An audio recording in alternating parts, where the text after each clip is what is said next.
Today we are going to be talking about Lifeline and community resilience. And I am Daniel Scott. I am the host of EM Student, or one of them.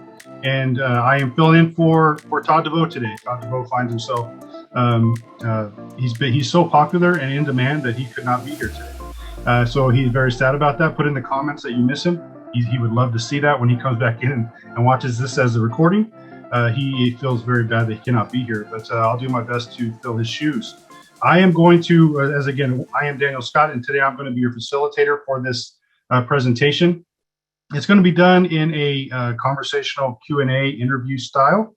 But before we kick off that portion of things, I'd like to turn it over to Kathy Francis to give you a brief introduction of not only the program that is facilitating this course, but also a sponsor for EM Weekly and EM Student.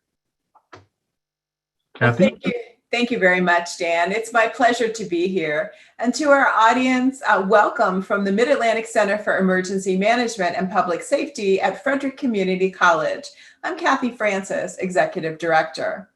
Perhaps you've heard our military use the phrase, train for what you know, educate for what you don't know. Well, that really brings the optimal performance in our classrooms and in our workforce. And that's what we do in the Mid-Atlantic Center for Emergency Management and Public Safety. We bring together our academic professionals and 5-degree programs in public safety, and that's emergency management. We have 2 tracks. We also have fire service, police science, and criminal justice, with training, and we serve as governmental contractors to develop cutting-edge training in emergency management and public safety. We support many different entities throughout the state under contract to develop a courseware as well, through the Maryland State Department of Education and our high school partners, to the Maryland Emergency Management Agency and our professionals in the field, to the Maryland State Police, and then to the federal government. We serve 3 of FEMA's training branches: the Independent Study Program, the Center for Domestic Preparedness, and the National Training and Education Division. And that's what we're here to talk to you about today, is our latest course. You're getting a precursor from our developers and instructors on Community Lifelines, food, water, and shelter. So with that, Dan, I'll turn it back to you. Thank you so much. Should unmute myself. Thank you very much, Kathy, for that.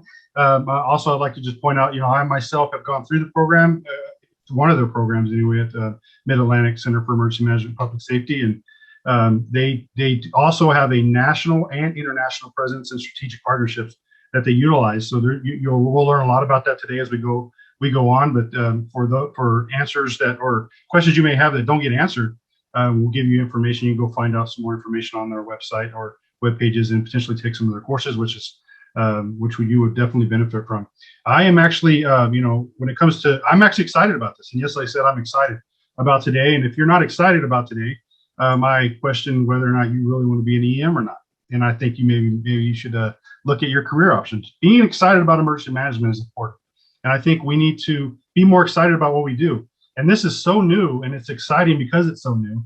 And this course that they just piloted, we'll talk about that, is going to do great to not only inspire EMs, but what they do to their communities. So I'd like to introduce Lou Reeder and Mark Hubbard. They are our presenters today. They will be the recipient of my questions and your questions.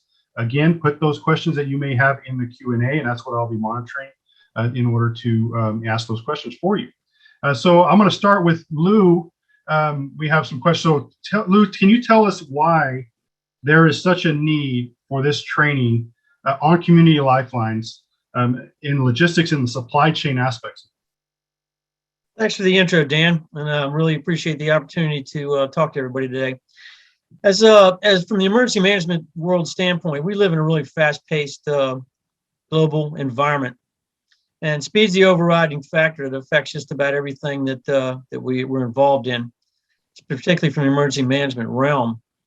If we're out there on the scene of a disaster or disruption, if you're the ops chief or the strike team leader, and you get on your phone or your radio and you call for logistical support, you're expecting to get it right then and there. You're not you don't want to hear about it coming tomorrow or a couple of days down the line. So there's definite need for a look at the whole logistical support aspect of maintaining supply chains. And we've all seen the cascading negative effects from numerous disasters and disruptions that have happened throughout the years. A good example, the cyber attack with the Colonial Pipeline shutdown, how it affected the East Coast, the ongoing drought out west, the wildfires, and we're starting into hurricane season now, and everybody in the emergency management world has been affected by a lot of this stuff, or they've been involved in it throughout the years. So we really want to look at it from a community response standpoint, as well as from a national level. If you need supplies, and I like to call logistics stuff, it's all about stuff. You're on the scene, you need stuff, whatever it might be. You might need a bulldozer and a couple dump trucks full of sand to contain a hazmat thing. You might need fuel. You might need communications capabilities, or you might need PPE, as I think we all can relate to here in recent times. These are all things you need, and in order to obtain those things, we're going to look at the entire system is involved in making sure that they are sourced and packaged, delivered, and to the right place at the right time. That's what it's all about. So FEMA recognized the fact that they had a Community Lifelines training program, but they wanted to enhance it and really get more into the logistical supply chain aspect of the entire Community Lifeline support system. And they basically decided that they wanted to upgrade their training and come up with something that really addressed that. We were pretty fortunate when we had our workshop, our pilot workshop. One of the evaluators happened to be someone that I deployed with on numerous occasions, and he made the comment that he really appreciated the fact that we have now a training course that really looks at the logistical supply chain aspect of supporting our community lifelines. So that was the impetus behind coming up with this type of training. Well, the lifelines, we've been hearing about them they're relatively new, and we've been hearing about them coming for a long time, and the training that's coming along with it is very exciting. So how were these courses developed, and who is the target audience for the training? Okay, well, that's a really good question. Actually, Homeland Security National Training Program, every year, annually, they put out for continuing training grants. And in fiscal year 2019, one of the subjects, and they usually pick about 5 contemporary subjects that they'd like to enhance the training on. One of the subjects that was chosen was titled Rapid Response Resourcing, Food, Water, and Shelter. Mason submitted a proposal to develop the training program to meet that training question. And Mason's got a really we have a great team, and we've got a pretty outstanding track record for successful programs. We've put on 2 web-based programs in the past, which have since been adapted to the FEMA IS programs. And we also recently, just last couple of years, we did the public-private partnership workshop program, where Mark and I both were involved in that. We went out throughout the country in the FEMA regions and presented that program as a workshop, face-to-face, with a diverse community-based representation in the development of that program. And we found that by doing it that way, doing the face-to-face diverse workshops, it was much more effective as far as the delivery, and the fact that the folks attending were able to interface and network and realize what each could bring to the table and what would be lacking from their standpoint so they can improve their community. And we looked at this same program the same way. But getting back to the fact that we developed the program, obviously that was fiscal 2019, and in 2020 we had a little glitch in our development, which was a thing called the global pandemic. That kind of slowed things down a little bit, but it also allowed us to step back and look at the title from a little bit different perspective. And things that evolved particularly with the supply chain issues that everybody understood involving PPE and other medical supplies to meet the demands of the COVID pandemic. So we changed the title to the current title, which is the Community Lifelines Logistics Supply Chain Awareness. We also decided that one single course wasn't really going to cover that, so we developed a 2-course package. It's a hybrid package. One section is one of the courses is an online course that you have to complete and successfully complete to be able to attend our really face-to-face network type workshop that Mark's going to tell you all about in detail. So in the course of that time, we've been tweaking it and getting it up to speed, and we're very close to being able to put it out, and we're looking forward to that. As far as the target audience, it's typically the standard FEMA target audience, which is all the state, local leaders, the emergency management agencies and representatives. We're looking for public-private partnership attendees, as well as industry and commerce. And then again, we want all the VOADs, COADs, and the NGO folks to be attending as well. The more diverse we can get in our audience as participants, once again, we found that it's a lot better experience for everybody involved. It's much more meaningful, and it really brings things home and brings it to the community level. So a follow-up question to that would be, how does this course on logistics differ from some of the other courses that may already exist? Well, our focus is really on when we look at the community lifelines and we look at the fact that if we lose some of those lifelines, transportation, communications, safety, food, water, any of those go down, the cascading effects, how do you recover from that? Which, as emergency managers, we deal with that all the time. We're really getting down into the weeds from a standpoint of the logistical supply chain management, resource management aspect. So that's really what we're looking at as far as this course is concerned. We're talking about, inventory management, sourcing, tracing, tracking, those aspects. We really get into that and look at it from that perspective, from a community-based standpoint. Very good. Thank you very much. So I would like to actually, for the next few questions, transition over to Mark. So Mark, tell us about the current workshop and its content. Sure, Dan, can you hear me okay? I can, thank you. Great. So as Lou said, the official title is Lifelines Logistics and Supply Chain Awareness Workshop. Now, this is the in-person follow-up to the online training. And as you know, the concept of Community Lifelines is still relatively new, simply organizing the essential functions of a healthy community into the pillars of safety and security, food, water, shelter, health and medical, energy, communications, transportation, and hazardous materials. I think you can see the graphic that's put up there in one of the other tiles. So each of these lifelines can be tracked and assessed, and in situation reports, the symbols can be color-coded for quick reference of the status of each lifeline. The colors come out as gray, red, yellow, or green for an instant sort of snapshot of what's being affected by this disaster. And I think many disasters show that the stability and health of these lifelines rely upon supply chain and logistics. Behind each of these lifelines is a lifeline of supply and logistics. I give an example. If right now my internet were to shut down, that's a critical supply. That's a logistical point that I would need to continue to do this webinar. I know it's happened to all of us while we've been in this sort of virtual world for the last year and a half. So for too many years, I think we've taken supply chains for granted because most of our disasters are still regional. And by that, I mean that supply chain disruptions are regional. They may slow down, but give it a day or two and you can source from somewhere outside the disaster area. They're not broken, but they can still be established from outside. And some stockpiles of supplies, we call that just in case inventory. These things that are just sitting around on the shelf can bridge the gap, but only for the first couple of hours. And it's also not a very cost-effective or efficient way. So we've built our entire economy on this just in time, not until we need it. And that's very efficient from a money standpoint.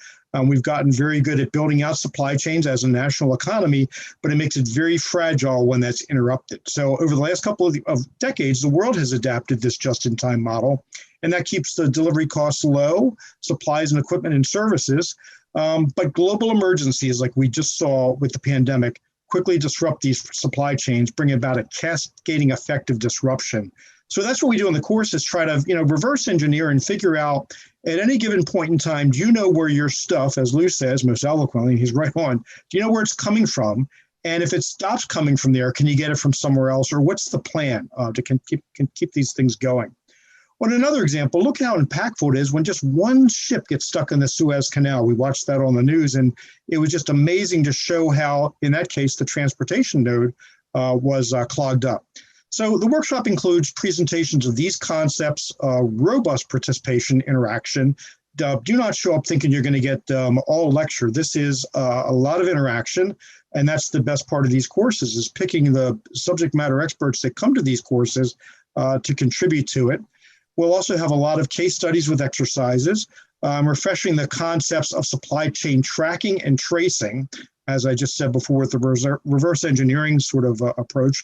And this knowledge is essential to ensuring continuity of government and business operations, and it promotes resiliency when disaster strikes. So this workshop also brings together and applies the principles of the prerequisite courses, the NIMS ICS principles that have to be layered into the management of all of this, and the professional life experiences of the participants. As a matter of fact, that's my favorite part. As we were going around the country, as Lou said, with the public-private partnerships, you had this instant rapport with the emergency management, public safety, and private partnership communities, but everybody has a different perspective, a different set of life experiences, and it's such a great learning experience, both from a facilitator and also from an attendee. But to be clear, this is not a lecture. It will be and is an interactive journey designed to share the knowledge amongst the participants. Back to you, Dan. Thank you for that. And as I mentioned earlier, you just went through your pilot program. Let's talk about that and how that went, and then how what the participant level was, and who they were made up of. Yeah, boy, there's nothing more nerve-wracking. And I know a lot of people in this webinar have been involved in pilot deliveries where it's like, will this thing fly? We built it, and now it's let's make sure that it's going to work. And it's also, the analogy of sea trials. Let's work out the kinks and see where we need to get better. And the FEMA folks gave us that feedback, and we continue to react to that and enhance this workshop.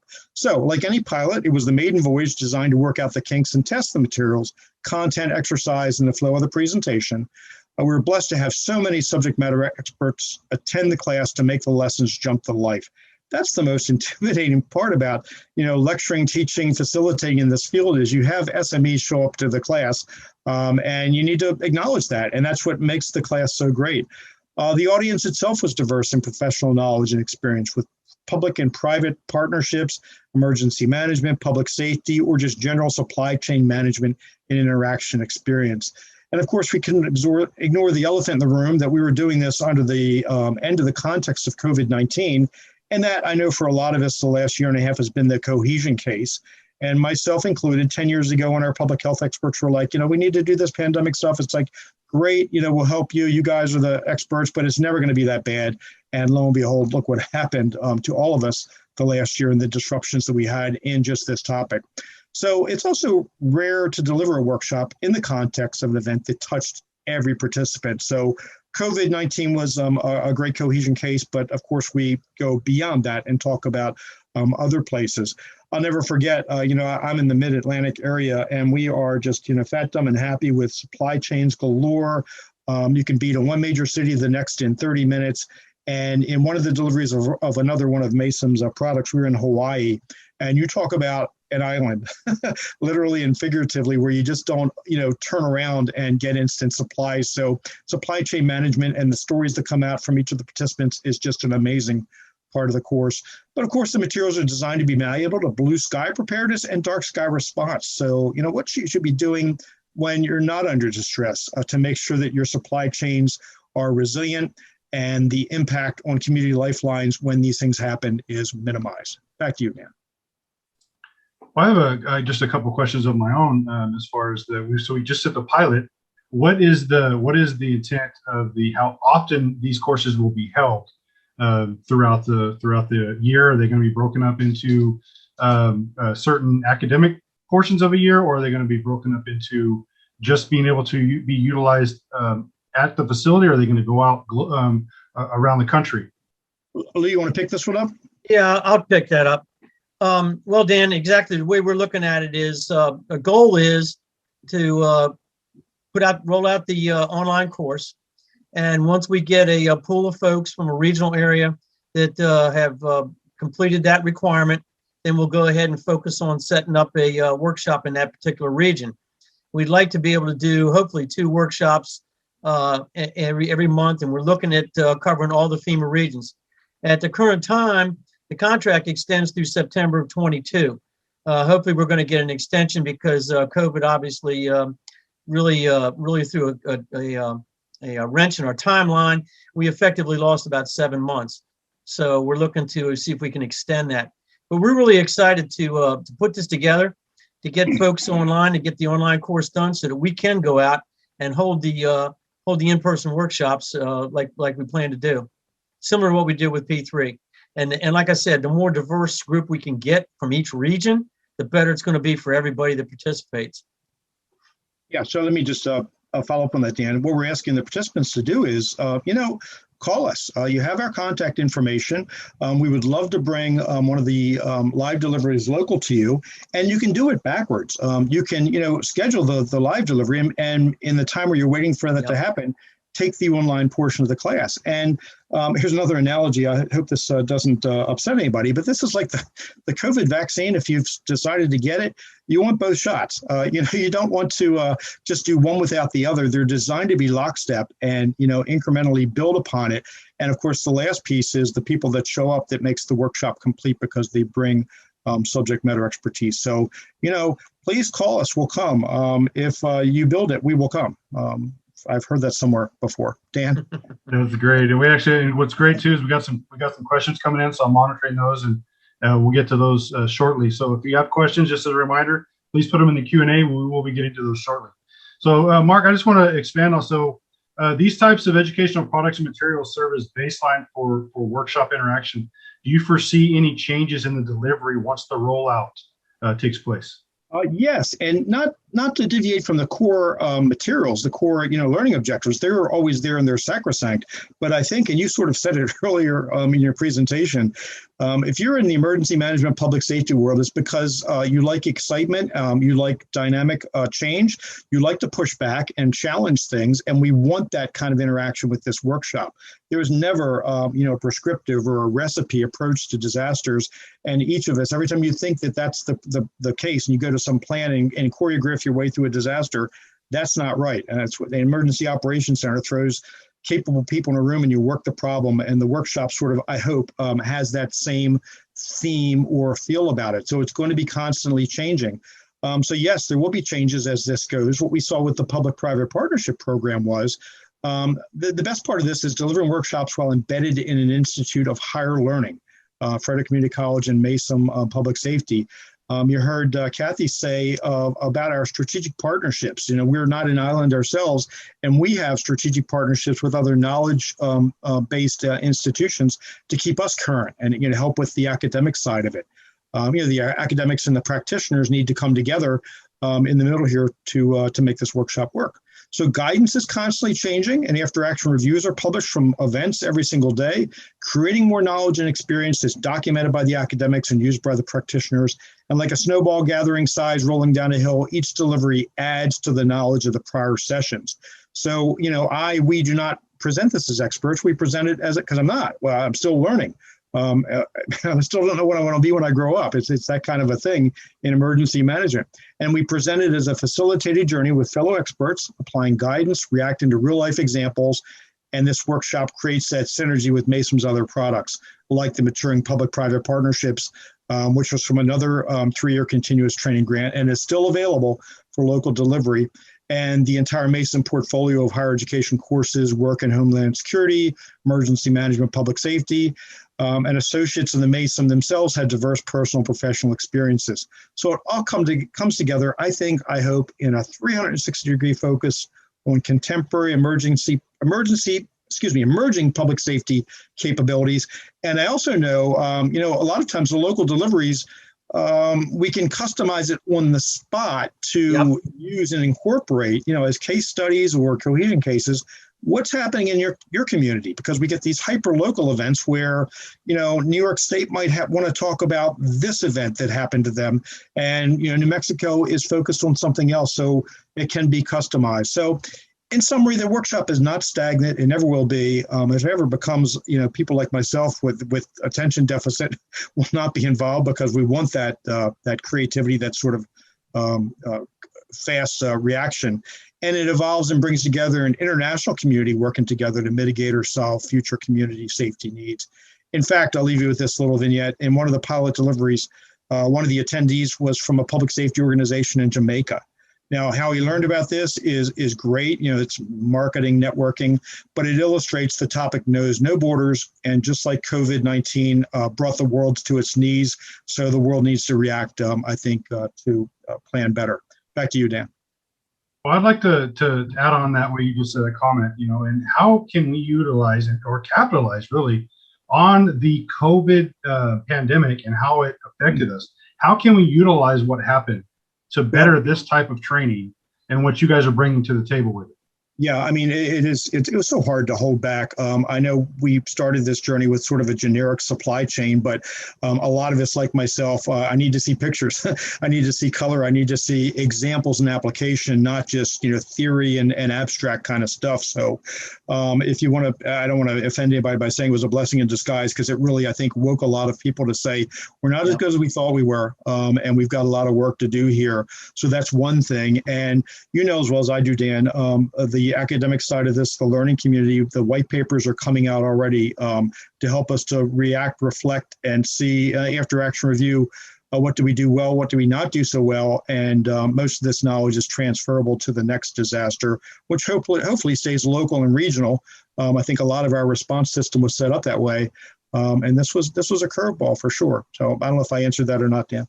No, yeah, absolutely you did. And I actually want to kind of throw the same question over to Lou, but I'd like to just add that COVID, and I've said this many times and I'll continue to say it, it brought a lot of negative with it, but it also brought a lot of positive and innovation, and it changed the way we do things. And through that, there will be a lot more that we not only as a country, but as individuals, but as a profession of the emergency management will have to offer. Because of what it did, it brought a lot of new innovation and change to the way we do things.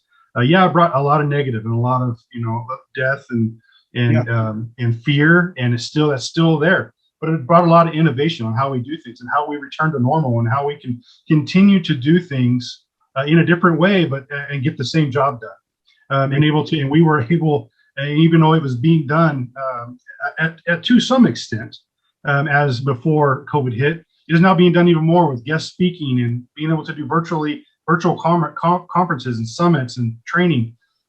Although I am itching to get back to an actual in-person conference for training. Don't get me wrong. I'm hoping they don't go away. Right. But it brought some. Sometimes it's easier to do a virtual conference in your office versus get away, especially if you're a one-person shop that does your job. But it also, I was able to be invited and speak at multiple universities. And I did it through Zoom, a virtual way, and that was something that it wasn't necessarily the norm at the time. So a lot of innovation came with it, but we are looking to get back to the way things once were, but things will never be the way they once were. There's that innovation, but I would like to throw that same question at Lou as far as how can we take advantage of what happened to better advance what it is that we do? Well, getting back to the development of the course, like I said, we went from the rapid response resourcing on the food, water, shelter, and basically evolved into looking at the tough lessons that were learned as the nation, and in fact, the world went through the whole issue of sourcing and being able to get a hold of the supplies that were necessary to shore up the community lifelines that were in despair, particularly involving medical supplies and everything. So we incorporated a lot of those lessons and a lot of the management techniques that have evolved from all this into the program that we're presenting now. So it was I won't say a blessing, but it was a good learning experience. Like, unfortunately, every single disaster or incident we have, we tend to walk away and go, how can we prepare better the next time? How can we handle it more different? How can we be more effective? and this brought it all home, and it's been incorporated into this program. So hopefully, from a community standpoint, we're going to bring open some new windows that folks can look at, ways of sourcing and getting the supplies and maintaining their chains, establishing those mutual aid networks that'll be necessary to see them through any sort of a lifeline disruption in the future. Very good. So I just have one more question that I prepared for Lou, and then we'll transition to the questions that are being asked. We have a series of questions that have been coming in. Great. Thank you so much. If you have questions, please put them in there because I'll be starting to address those very shortly. So Lou, when can we expect that these courses will be launching nationally? Well, the courses themselves it's been an ongoing process, and it's been somewhat frustrating from the standpoint of the effect of the pandemic and everything. But we are very, very close, very close. I don't have an exact date, but it's in the very, very near future. I think we've cleared our last hurdle. We're just waiting for final approval from the FEMA folks.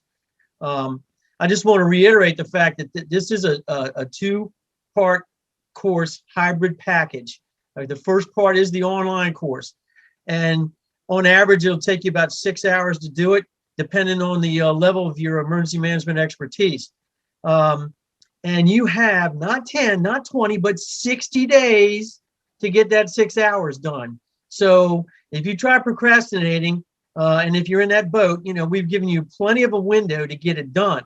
And the sooner we can get folks in a regional area, on board, we're looking to put 40 folks in the virtual classes, on the online classes, and we're going to have 30 folks in our workshops. Those are two numbers we feel that are going to really help as far as the presentation aspect of it.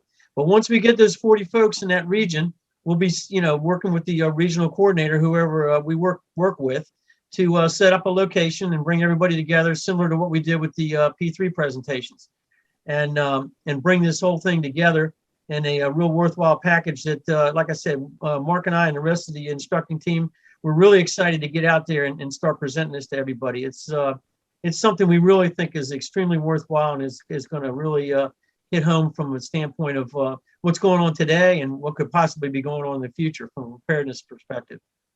Well, I believe it would be beneficial as well. So to turn into some of the questions we have, and you answered a portion of one, but for the first course, is it one of those, the online course, is it one of those that they can go on at any time and register and take the course, or is it only going to be available, you have to register, and then it'll be available for those 60 days?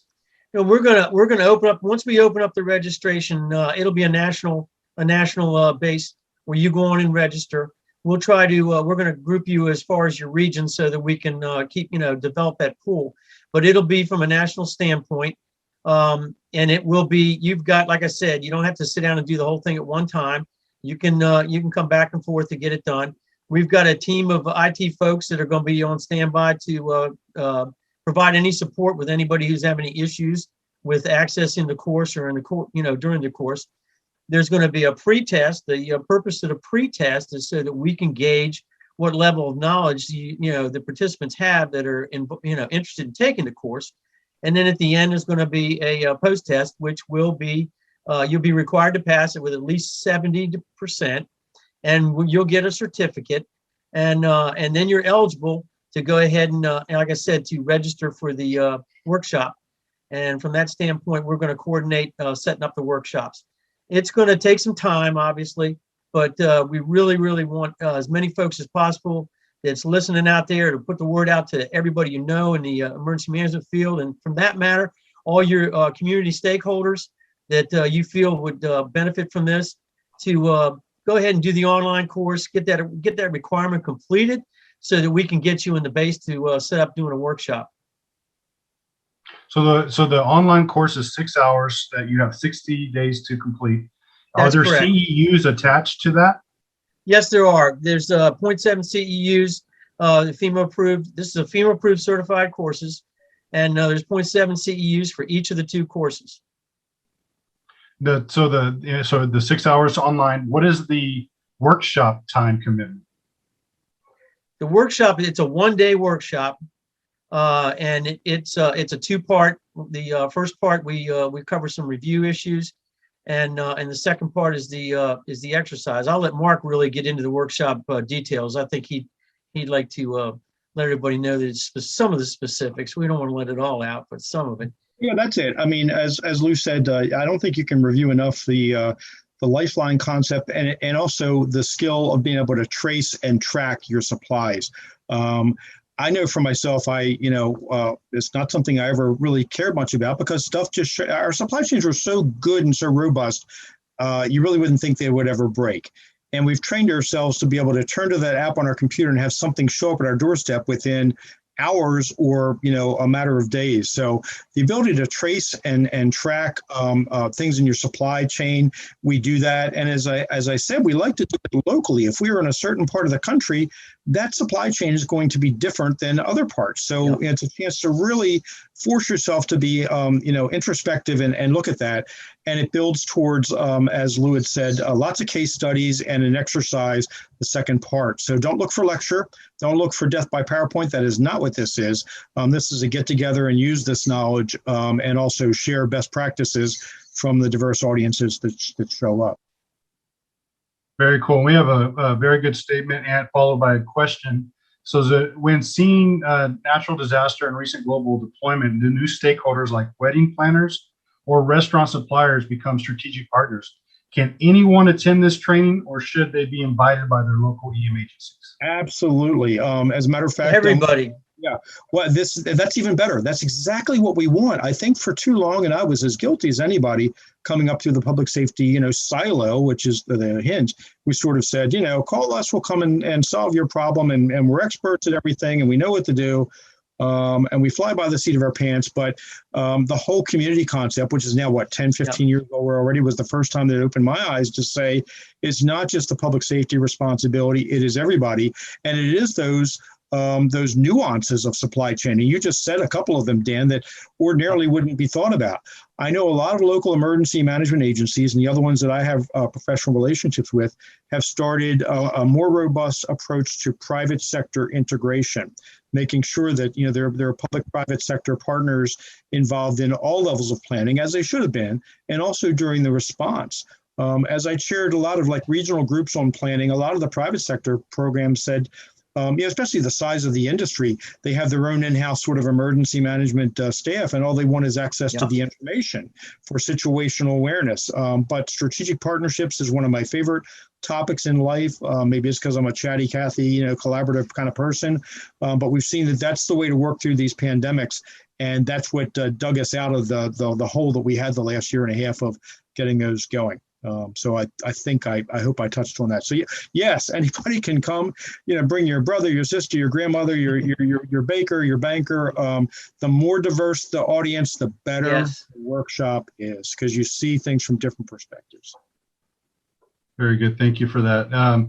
So if a Chamber of Commerce or a P3 group wanted this training, could they also qualify to get the cost covered by FEMA? Yes.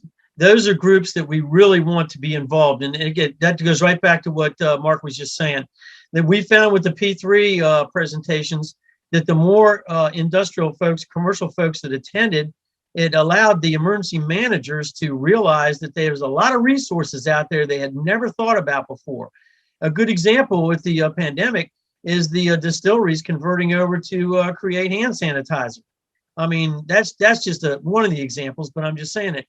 That's the kind of thing that, you need to know what's out there in your community and how you can resource them and how they can, give back as well.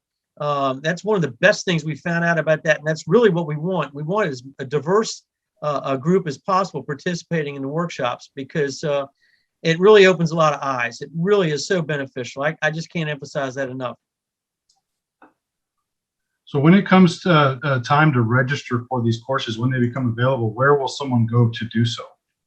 Well, I saw you posted the email address down there at the bottom, the one that said Community Lifelines. That was the one. Anyone who's interested can go to that. But we're also very close to putting out some social media advertisement, as well as it'll be on LinkedIn, it'll be on Facebook. We're gonna nationally advertise once we get the okay. so that folks will have the ability to do it. And one of my responsibilities is going to be, I will be in contact with state and local folks. I'll probably be making a lot of cold calls to see who's interested, particularly the folks that participated in our P3 program. We were able to do numerous regional and state presentations, and I think a lot of those folks are definitely going to be interested to piggyback onto this program because it falls right in with P3 participation as well. So it's coming. Just be a little patient, and we're going to put the word out there. We've got everything in place, ready to go. We're just waiting for them to give us the okay. What will the process be if someone is interested in bringing this workshop to their jurisdiction? Okay, the biggest thing would be similar to what Mark was mentioning before. If I'm a state or local leader, I would get my stakeholders, and like I said, that would be as diverse as you could, to take the online course, complete that successfully, and then we'd have that developed pool to go ahead and set up doing a workshop in that area. And that's basically how I see this going down. Is once we get a pool of folks in a state or a region, we're gonna, we'll focus on who the point of contact will be for that area that would host the workshop, and we'll go from there. It's very, very similar to how we did P3. Dan, I don't mean to do your job for you, but I happen to notice one of the Q&A posts was someone that says, what if I know nothing about emergency management, and I'm paraphrasing, I don't have it up. Should I take the class, or what prerequisites are there? And two quick answers. Lou sort of alluded to this earlier. On the FEMA website somewhere, you'll find a list of independent study classes that you can take, and you'll see a menu of all kinds of introductory topics. But I tell you what, sometimes the best participants are those that have the least knowledge about the structure, because they come, whoever you are, I'm speaking to you come with more knowledge than you give yourself credit for. The life experience, or your specific life journey of whatever it is you do for a living or where you've been, is always a valuable voice from the different perspectives that we ask to come out of the class. So please do not ever feel intimidated by, I don't know enough about this to show up. That is not the case. And the more the merrier. So thank you. Sorry, Dan. No, thank you very much. That was Dan, the last one question. thing I wanted to emphasize, there is a requirement. You do need to have a FEMA SSID number. So, and you can go on, I'm sure everybody in the audience knows what I'm talking about for the most part, as far as going on the FEMA website and getting your SSID number. You will need that in order to get the certificate. And also, this is free. This is all free. This is a FEMA course, and this is it's open to everybody, and the more the merrier. Let's get the word out. We really want everybody to take advantage of this, because like I said, we're really excited about this program. We feel it's going to be very beneficial, and people are really going to walk away feeling that they've got some new tools in their toolbox to help manage Community Lifeline failures. So what was the price again, Lou? Did I hear you say free? Free. It's free for real. Your tax dollars at work. I'm sorry. It's free. It's for me. That's got to be everybody. That should be everybody's motto when it comes to emergency management training. If it's free, it's for me. That's right. That's a big deal. That is. Well, I say it's free, but it's not free. It's grant funded. The government takes care of it. FEMA takes care of it. Take advantage of that, because it's free to us to take as practitioners, as students, to utilize that. Someone's paying for it, but it's not an expense to you. That's a gift that they've given us as a practitioner or as a student to get this training. And there's multiple training that's out there that can be taken advantage of at no cost or very low cost that many people don't know about. So this is one of them. So we're putting that out to everybody on this call and listen to this presentation, that this is a grant funded course that you would be able to utilize at a very low cost, if any cost to you, depending on if you have to travel to it or drive to it and spend your gas and your time. Your time is the most valuable thing you can give to anybody. And I would like to just thank our presenters for giving us their time today. It's the most precious asset you can give to anybody, most valuable. And they gave us not only their time, their knowledge, and their expertise, and their ability to put on these courses and make them better. So just thank you very much for that. Before we start transitioning into some more information that we want to give out to our viewers, how can they get a hold of you as individuals, and then how can they watch for when these opportunities are put out to general public? Well, like I said, we've developed a landing page. There's going to be a blog. The Community Lifelines .frederick.edu email site, if anyone's really interested, and I think I saw that up there earlier. If they go ahead and email just the fact that they're interested and some contact information, we will be in touch with them.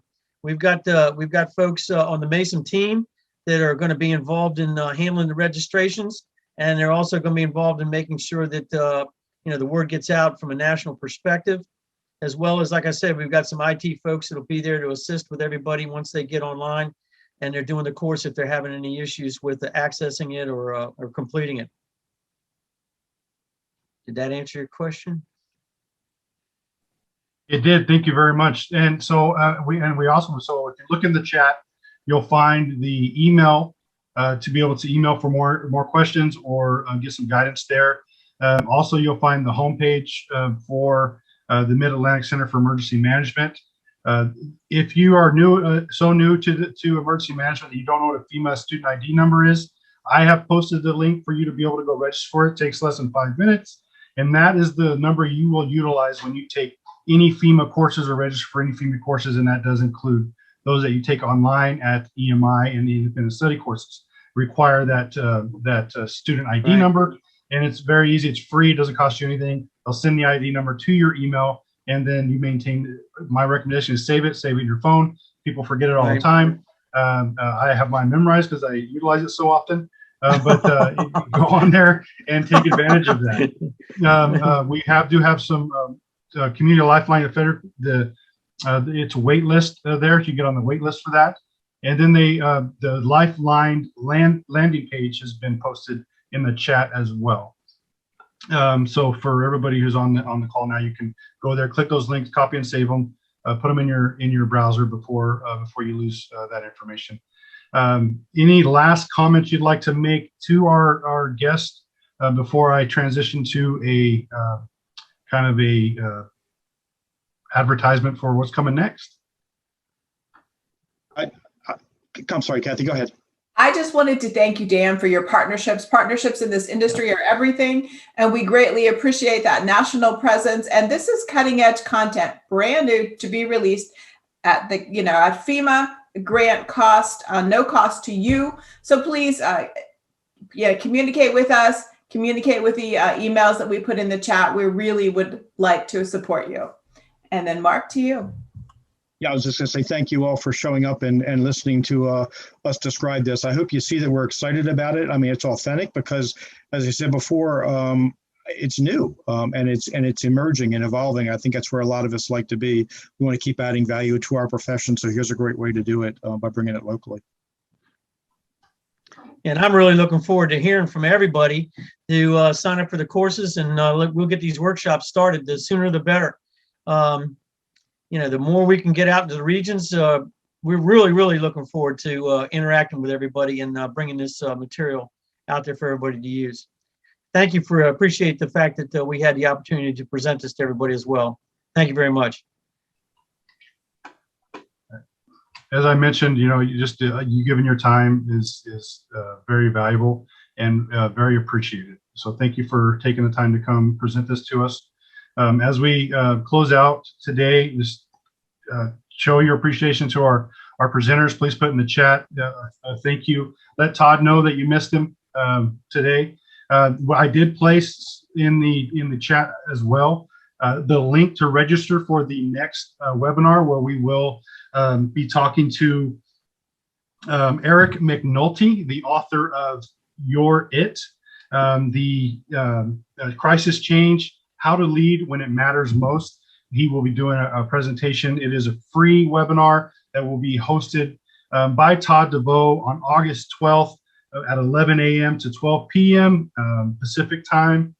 So I posted a link for you to be able to go in there and register for that. Very looking forward to that very much. I'm a big fan of Eric and all his work. We've interviewed him before, and the work that he brought in his book and his thought process is going to be amazing to here on this next webinar. It will be co-sponsored by EM Weekly and Speak and Spark, as well as produced by Stitch Radio, and in conjunction with multiple other items that Stitch Radio puts on. If you don't know where you can find EM Weekly, EM Student, go on to stitchradio.com. If you are yourself looking to potentially host a podcast, reach out to them as well. I would like to, we're actually going to be done a little bit early today, which is unusual, but thank you very much for, again, for taking the time to spend with us, hear about this new coursework that's coming out, how you can participate, take advantage of it. As we said, it is free. If it's free, it's for me. Anything that we can do for you here at EM Weekly, please reach out to us. We'd love to support you in what you do. If you are interested in potentially doing a webcast or a webinar yourselves and having that hosted by us, please reach out to us. I look forward to continued partnership and working with the Mid-Atlantic Center for Emergency Management and Public Safety. So thank you, Mark, Lou, and Kathy, for coming on, spending your time with us, sharing your professionalism, your expertise, and this great work that you've done in creating these courses. Thank you so much.